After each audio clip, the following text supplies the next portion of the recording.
Welcome to Sonk Origins Minus.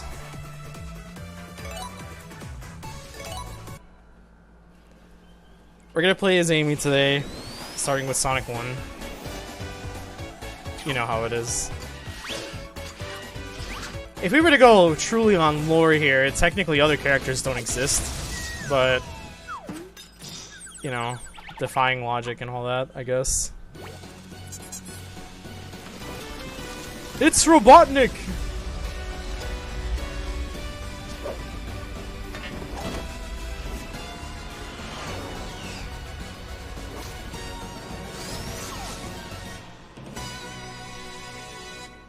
Whatever will he do with all those animals?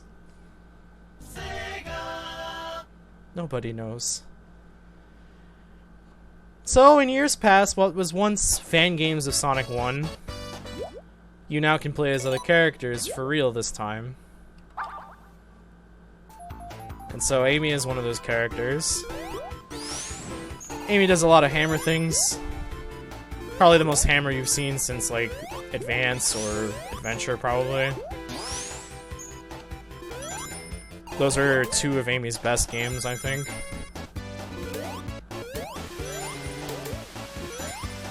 I mean, yes, I guess Heroes exist, but Amy wasn't much of a hammer person by Heroes, so... Is it really still the same Amy? Is it really, though? You gotta ask yourself that question. Is it really still the same Amy? So as long as her hammer is circling around her, you are, like, pretty much... invulnerable to, like, a badnik attack. It's kind of like the insta-shield on steroids, I suppose, if you want to make a comparison. Alright. The world-famous Special Stage 1, and I'm dead. Wow. That did not take too long. Now see, this is a feature of Sonic Origins that I have to show off at least once, you know, because it's only fair. But we're not cowards. We take it like men. On this channel, we do things like men would. We accept our losses. And we go to Green Hill 2 knowing that we have 9 chances to get 6 emeralds. So we're fine.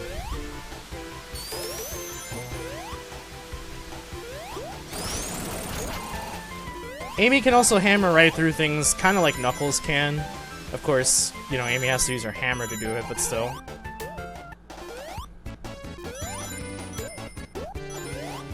So naturally it does make for its own interesting experience.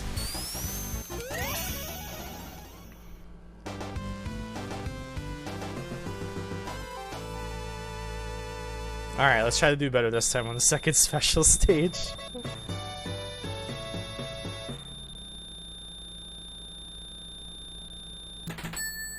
I know we can play better than that. The pink hedgehog is only available if you buy Plus, which, yeah, nowadays you have to buy Origins and Plus, and I think it's $40 total. But they did screw people who bought Origins initially, so it's a little unfortunate on the part of Sega that they had to do that. But it was also true that, technically speaking, versus the versions that the games are based off of in Origins, there were exactly 0 new characters up until Plus came out, so Sega was straight up lying in their advertising prior to Plus. So it this was kind of a deserved update in a way. Not to mention all the other, like, tiny problems that some of them got addressed in a recent patch that I guess I'm hoping to look at some point. Namely, the problem with the Game Gear games should be, like, optionally fixed now. Where the sound was getting a bit weird, so now there's an official option to make it the OG. So the Game Gear games probably won't suck too badly now. Although some of them weren't bad as it was. It's just that the Sega logos in particular were, like, really... Like, you could hear it. You could definitely hear it on the Sega logos above anything. Wow. That was a little unfortunate.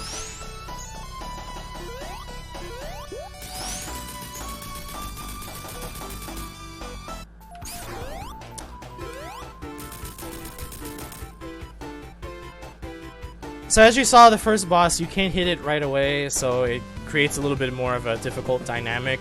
This is derived from the 2013 version of Sonic 1, which also featured that for the first time. Origins builds off of the 2013 versions of Sonic 1, Sonic 2, 2011 for Sonic CD, which now is officially modified because they had to put Knuckles in for Sonic CD.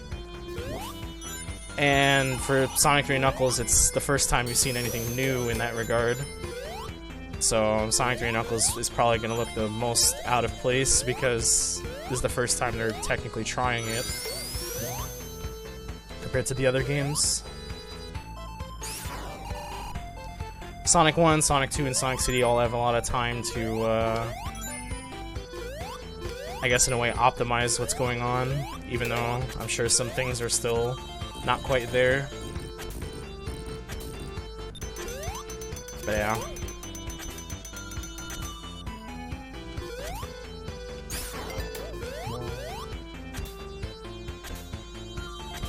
So for those that don't know Sonic 1 is the type of game that has a little bit of an abnormal difficulty curve. A lot of people like to say Marble Zone is really difficult, even though I guess it's kind of true and not true at the same time. It's not insanely difficult, but it's not quite as easy as Green Hill either. So rightfully speaking, it does have like its own up and down difficulty curve. It's a little bit unusual because games like to have a proper curve, you know, just the difficulties goes up over the course of the game. And so this definitely might feel out of place for some people that are just expecting the typical difficulty curve. But I guess in a way that's why Sonic 1 is special.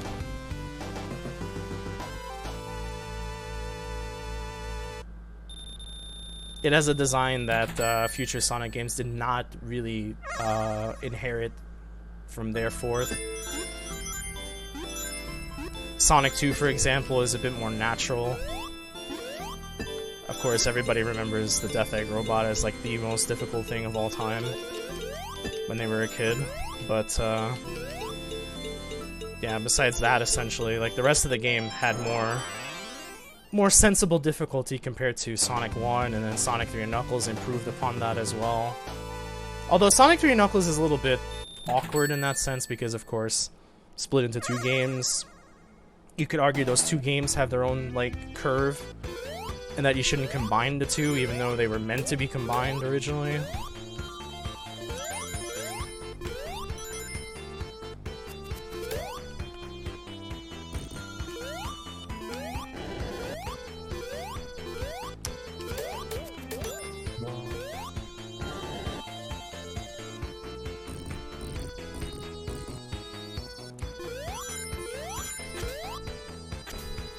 So when you're trying to run Sonic Origins, Amy might be a cute character that you can try, but Amy's probably not the fastest character most of the time. Sad to say. With Sonic having a drop dash, you know, drop dash in Sonic 1, lol.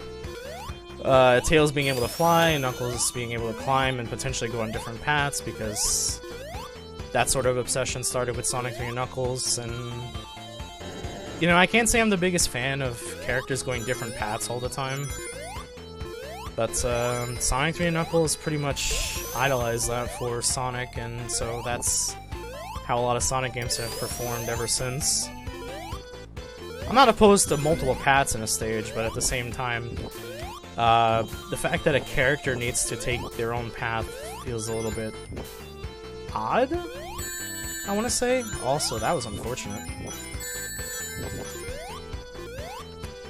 I think we lost our chance, but I'm not sure yet. I think we lost our chance at the special stage.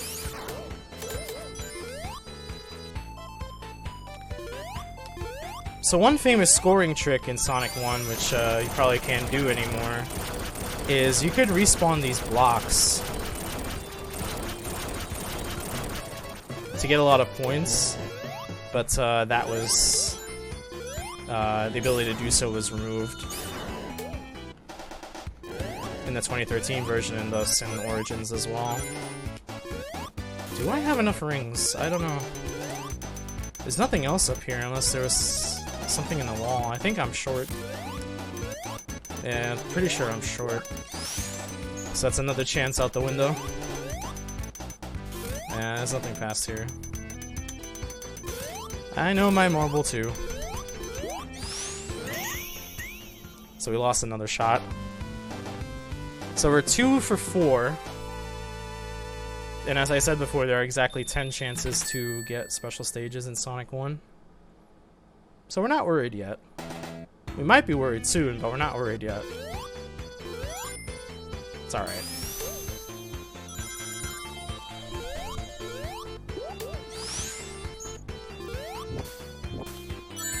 Ah. Getting caught by the fireballs.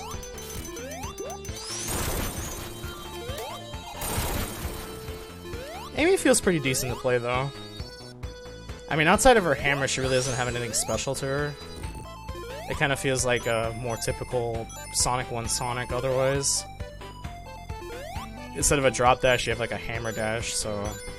A hammer dash is arguably a bit better than a drop dash in some situations. But the hammer dash is not really permanent either, and the drop dash, you know, you can keep yourself in a rolling state for perpetuity until you hit a wall or something. That's the difference between the two. Right, I guess I should talk about the coins, right? One of the biggest mistakes of Origins. Right. So, coins are, like, if you rearranged coins, you actually would spell Sonic. So if you haven't realized that, there you go. But besides that, coins were pretty much kind of a mistake.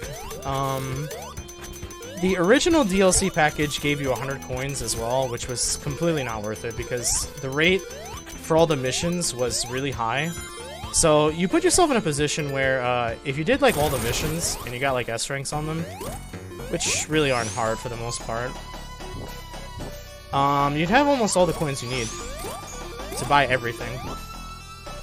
And then coins just don't really have a purpose beyond, you know, using a single one to retry. They could have at least made it like 10 or something. I feel like that might have been an oversight in its own regard. But the other problem is the way they were implemented in-game. So an extra life becomes a singular coin. An extra continue in Sonic 2, as you would see later, would be 3 coins instead of the extra continue if you're playing in anniversary mode. Now that rate makes a little more sense for, you know, purchasing everything in the game, but why would you do that versus the missions? Like just literally, why would you do that? The missions just pay so much more. Even Boss Rush doesn't pay as good because you have to go through minutes just to get like 25. I mean, that's no small amount of coins, but at the same time, relative to effort, you could do it much faster with missions.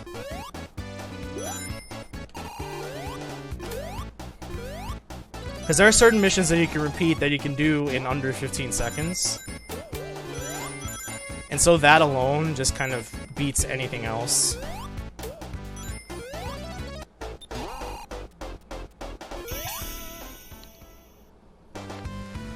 Right, so Spring Yard, aka Sparkling Zone, in its original form, is another very short, very sweet zone in Sonic 1. Explains the up and down difficulty curve. Because Spring Yard is a lot easier than Marble, and it's a lot easier than the next zone, and it's a lot easier than Scrap Brain. But then the 5th zone is definitely easier than something like Labyrinth or Scrap Brain as well.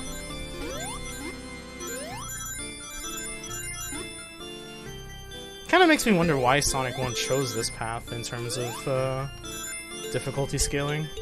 And I know they wanted to be different, but I do wonder the thought processes. It's always something curious, you know?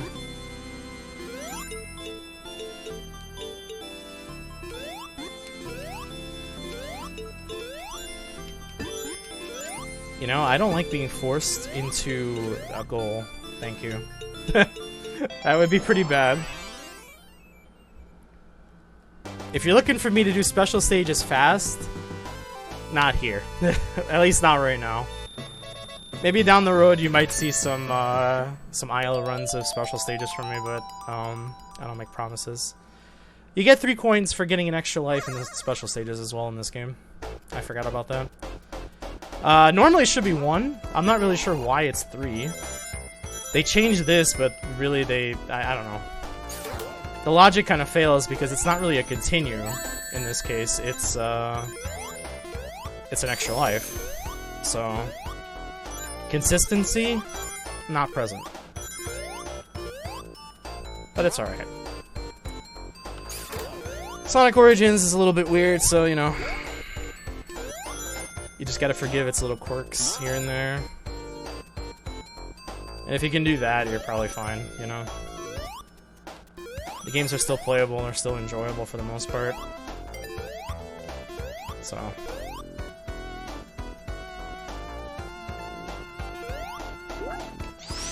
There we go.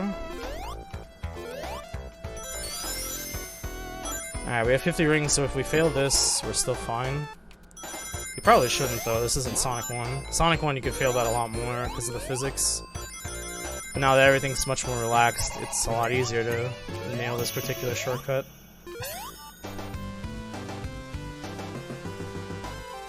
Not even a shortcut, it's a second exit. I should be calling it a second exit rather than a shortcut. But yeah, you can't get more than 999 coins, that's the absolute max. And I already bought everything a long time ago, so I am full up on coins. Even if I were to use one earlier, I'd still be full up on coins because I've gotten several since.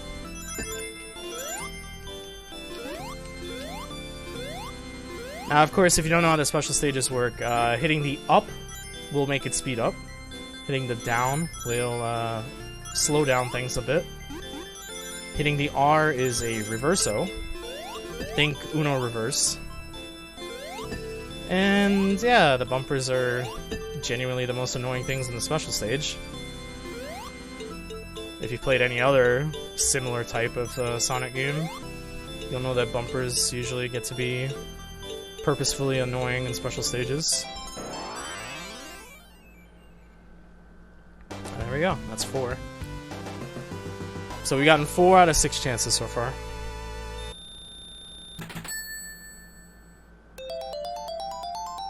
Oh, I'm sorry, you don't get 1 for... My bad. Right, you get a continue for getting 50, right, in a Sonic 1 special stage. I'm actually incorrect. I forgot about that. Yeah, I forgot about that. You don't think it continues in Sonic 1 all that much. At least I don't. It's been years since I've actually needed a continue in Sonic 1. I did forget about that. It's 50 for a continue and 100 for an extra life, so you get another coin. So you'd get 4 coins if, what is it? If you get 100 rings in a special stage.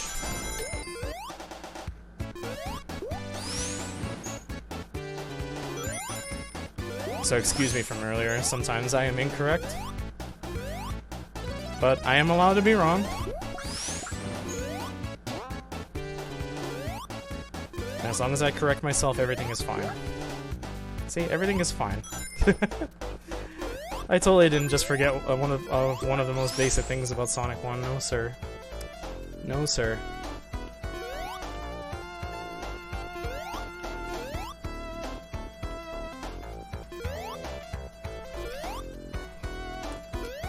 So yeah, this level features a lot of bumpers.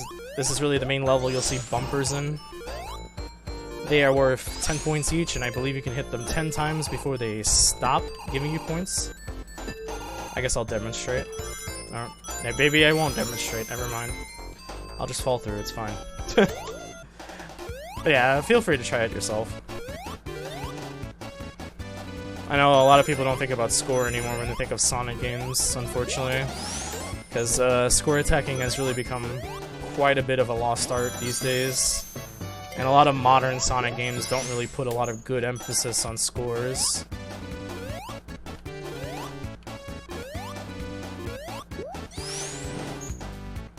I haven't fully tried the Frontiers DLC yet, because there are some elements of score in Frontiers now that weren't before, at the very start of the game, when the game first came out, so I'm not really going to comment on that too much, but if I were to talk about something like Forces borrowed from Colors, which had the superior score system, and they kind of ruined it a little bit because they made it much more heavily based on time. Now, there isn't anything wrong with basing some score off of time, but there are a number of Sonic games that did it far, far too much. I'll put Generations as a good example of that, because Generations really only cared about two things: score and whether you got 100 rings or not. Because Generations didn't even give you full credit for more than 100 rings, they just gave you up to 100 rings. Because the ring bonus would cap at 5,000 in that game.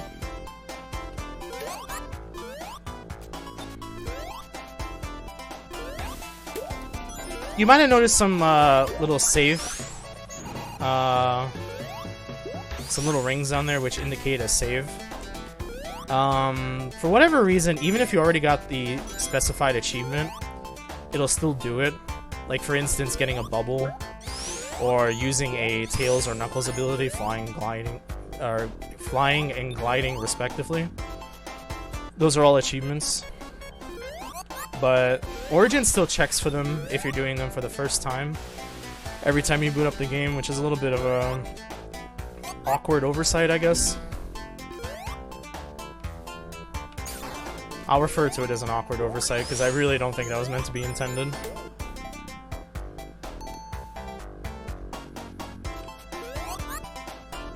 Not that it really matters, the achievements in this game are pretty easy to work with. There's, I don't think, a singular difficult achievement in this game. So if you're looking to 100% a game, this is definitely a good one that you can do nice and easy without much struggle. If, you know, you have even a semblance of platforming skill. And if you don't, that's okay. Sonic games are not that insane, platforming-wise. There are a lot more difficult platforming games out there than Sonic. So if you're starting out, or if you've really never been good at platformers, Sonic isn't a bad place to be.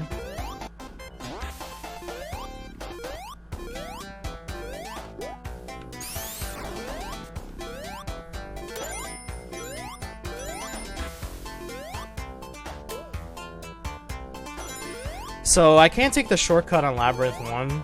You might have said to yourself, why didn't you take the shortcut on Labyrinth 1? Well, there's a good answer for that. If you take the shortcut on Labyrinth 1, you actually lock yourself out of rings in such a way that you can't get a special stage.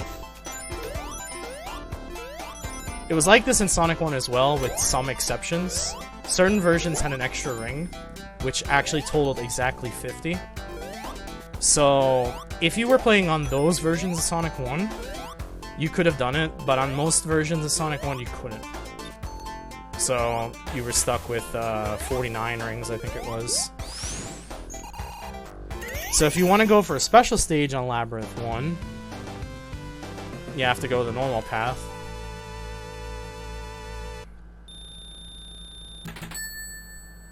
Otherwise, I would have gone the other path and finished in a minute, probably. I'm not at my, like, top form anymore, so...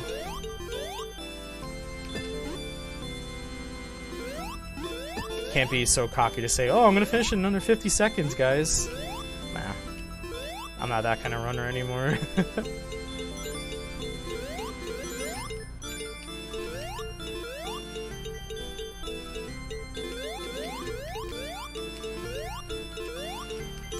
Special Stage 6, this one that I'm playing right now, is one of the easier ones to do because the emerald's just like right in front of your face. as opposed to all the others requiring you to go down, you know, at least a little bit of a path before you get to the emerald. But that can also happen quite easily. No, we are men. We are not retrying. I've got 3 chances left, so you know, two mere emeralds in 3 tries. Not a problem.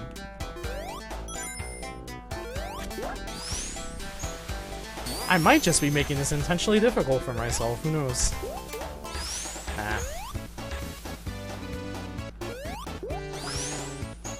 That's what happens when you don't really take a game too seriously. It's very important that you play games for fun. That's one of the most valuable lessons.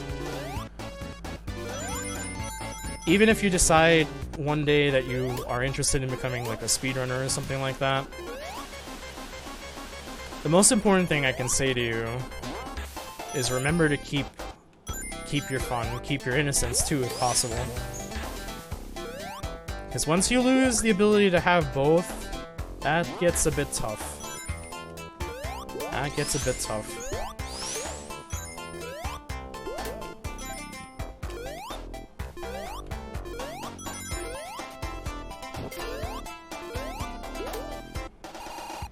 Oops.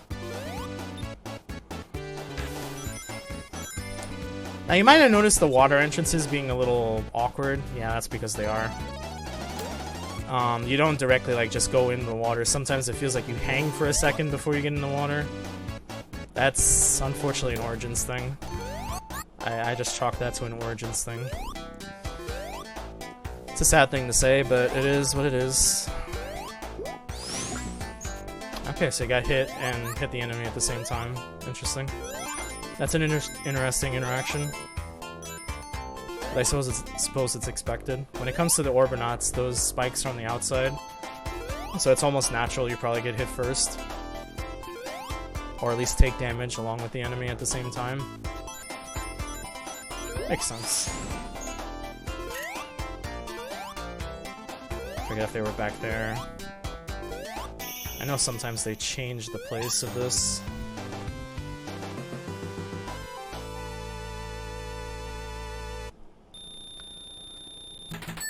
There's always 5 of those to find. 3 of them have 100, 1 is 1,000, 1 is 10,000. And of course, since you get extra lives from scoring 50,000 in this game, unlike most versions of Sonic 1, because some versions of Sonic 1 allowed you to get extra lives for 50,000 in the OG. For most regions, Sonic 2 was the first game to do that. Give you 50,000, or give you an extra life for 50,000. So, yeah. So in Sonic 1, it's just a little bit easier to get extra lives if you're playing on Classic mode. Classic mode does give you back the extra lives concept, which yeah. Extra lives are not an antiquated concept, and anyone who says so is a liar.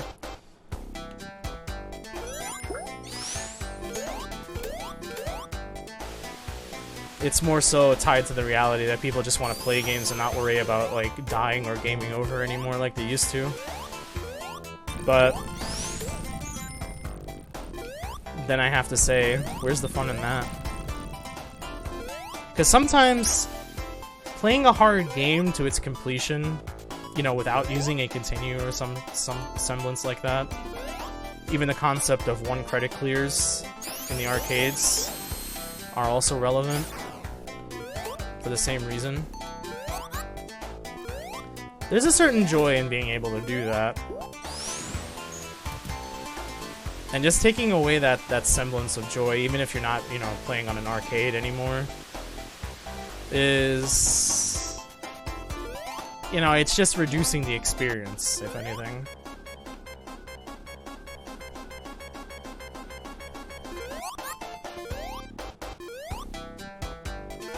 Like, I also don't mind the fact that, you know, stress-free gameplay also involves not having to worry about lives.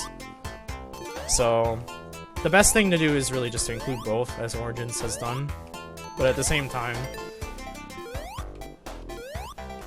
I don't mind watching people suffer. It's entertaining. Let's put it that way. Just like the game Sonic Spinball. Everybody loves Spinball. Everybody loves Spinball, but, you know, a good, what, 5 out of 10 people haven't made it past the first level still? Even to this day.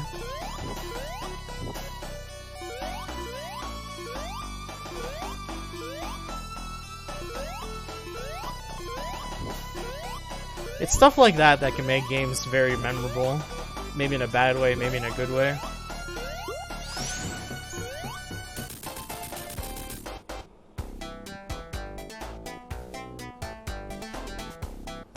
Alright, so that was Labyrinth done. Not really... Yeah, I know people struggle on Labyrinth when they play Sonic 1 for the first time, but... Yeah, Labyrinth's not terrible. As much as people like to say it is. Alright, so Starlight... Starlight almost feels like Green Hill in a sense. It can be just as short as Green Hill, if you play it fast enough.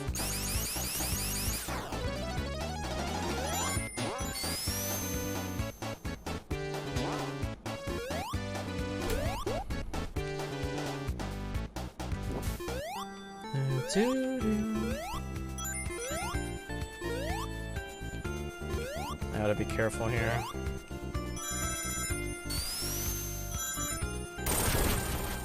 Because we do still have one more emerald to get.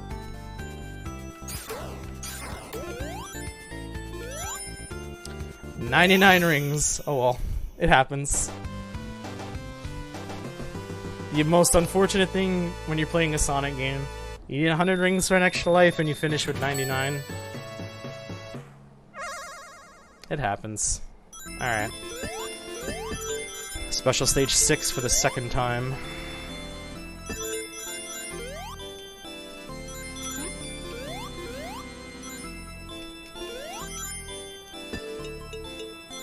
One cool challenge is to try to get every ring in a special stage. It's not something everybody can do, especially when it comes to Special Stage 1, because that is the hardest one. Although, I'm aware, there's a 7th one. There was a 7th one made for this game, for the 2013 edition, and was brought here as well. So I can't speak of the difficulty of that, but of the original 6, the first one is definitely the hardest.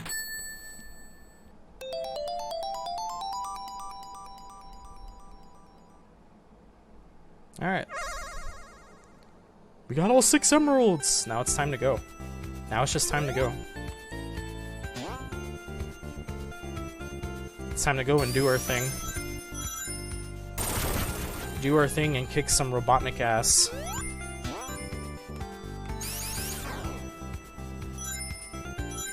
I could be sweaty and use multiple buttons to spin dash, but I'm not gonna do that today. Called relaxing gameplay. So if you're still stuck on an emerald, you want to be up here, because that's an instant 50 before the end. This is also your last chance to get a special stage, because you can't get emeralds in Scrap Brain Zone.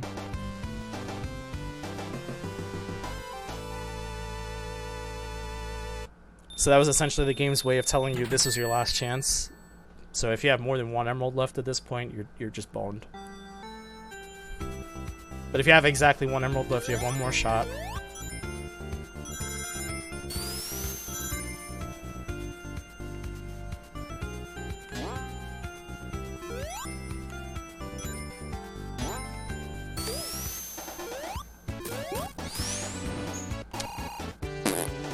I kind of screwed myself out of that one. It's alright. The hammer ability can be a bit strange because you can instantly go back and forth. So it might catch you off guard a little bit, like it just happened with me. It might catch you off guard.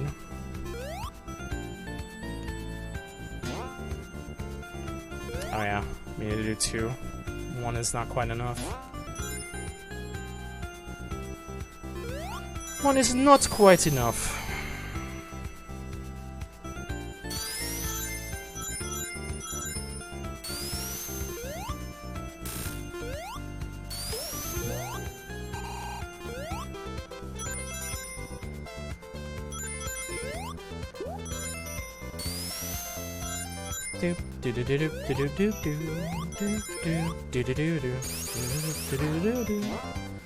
I forgot that was a thing.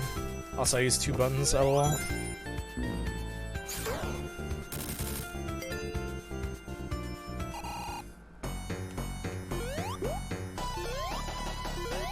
Oh, that caught me off guard, jeez.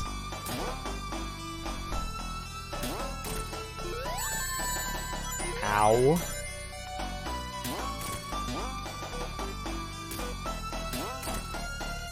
You might notice that these are a little bit more spread out because, you know, 16 by 9. So it creates a little bit more of an awkward fight than you're used to.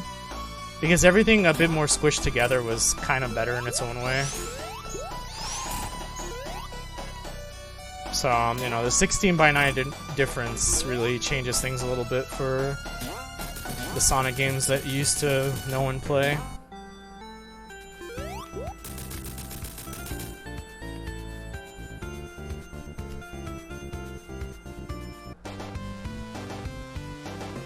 Alright, and we head into Scrap Brain Zone.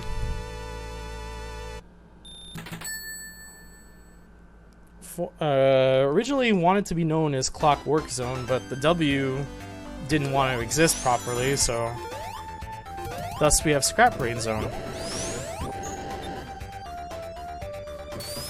But in some aspects of this level, Clockwork Zone, or Clockwork Zone,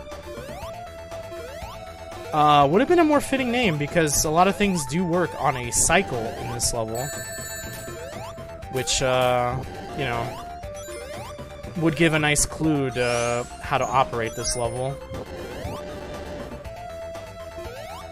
So you want to catch cycles and, you know, not miss them, etc. Ow. Looks like we're going down today, boys.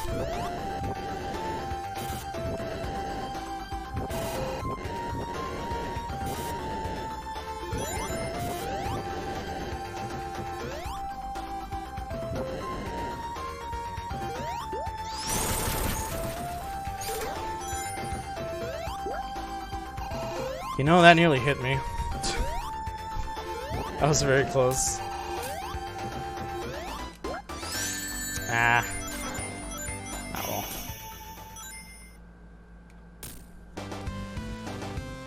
Unlike the OG, you can't just jump out of being in the far right and try to get those score items the same way. The game will force you far right before the tally starts. Kind of an L change, but you know, it is what it is.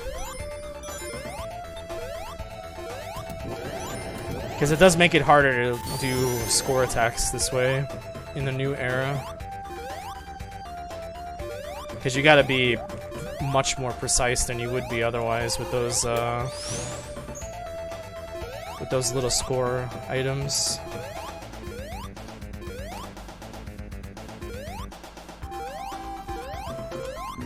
Ah, that was close.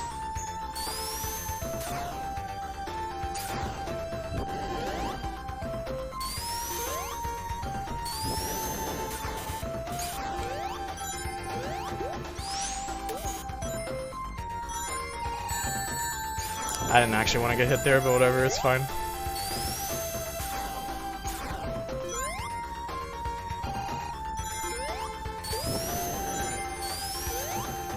Ah. I could have rushed that cycle, ideally. That's okay.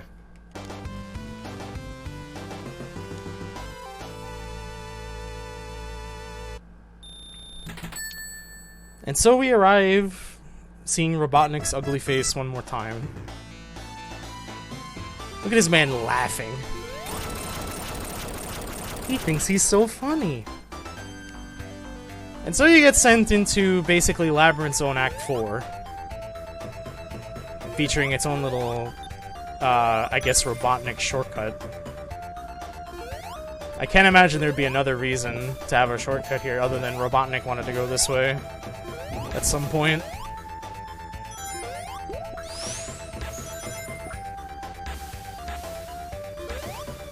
But thanks to Robotnik's little oversight, This act is pretty simple. Alright. Good old final zone. The old zero ring ordeal. Made a little better thanks to the spin dash, because you can get hits that you normally couldn't in the OG that way.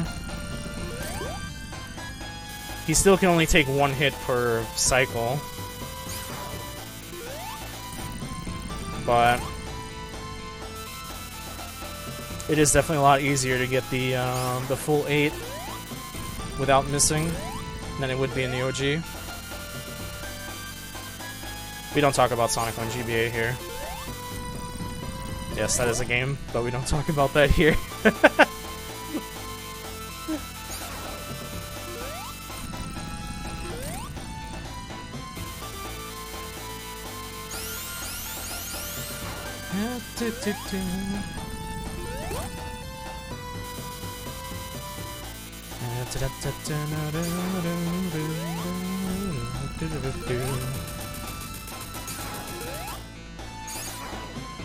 If you spin dash fast enough out of the gate there, you can actually go right past his Eggmobile, and if you're not Tails, you might die. Yes, you can die off the side there.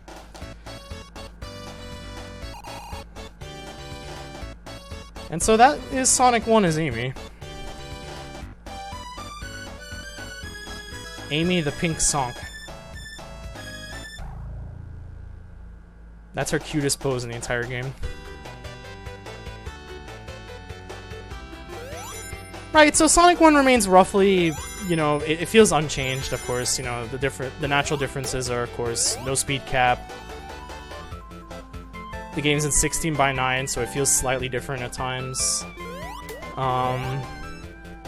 There are other potential quirks that, you know, if you really wanted to laser focus on, you'd notice them. Like, for instance, the Labyrinth 3 issue where I went past 2 of those things I was supposed to hold. So, you know, if you paid attention to that, and more importantly, paid attention to the fact that I didn't bother noticing it or mentioning it then, that was, yeah, that may have been intentional. You might even see it again now.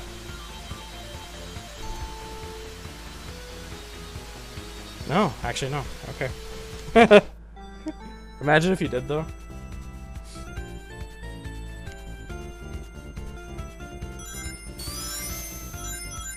But yeah, Sonic 1 is still Sonic 1.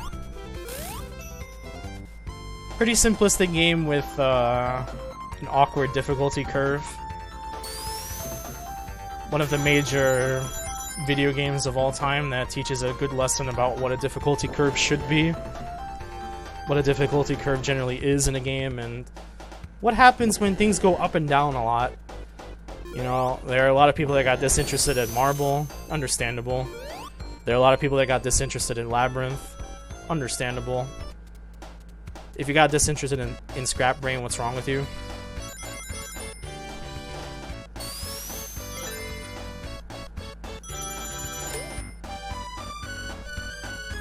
But yeah, I think Sonic 2 will be next. I'll do Sonic CD after Sonic 2, I think.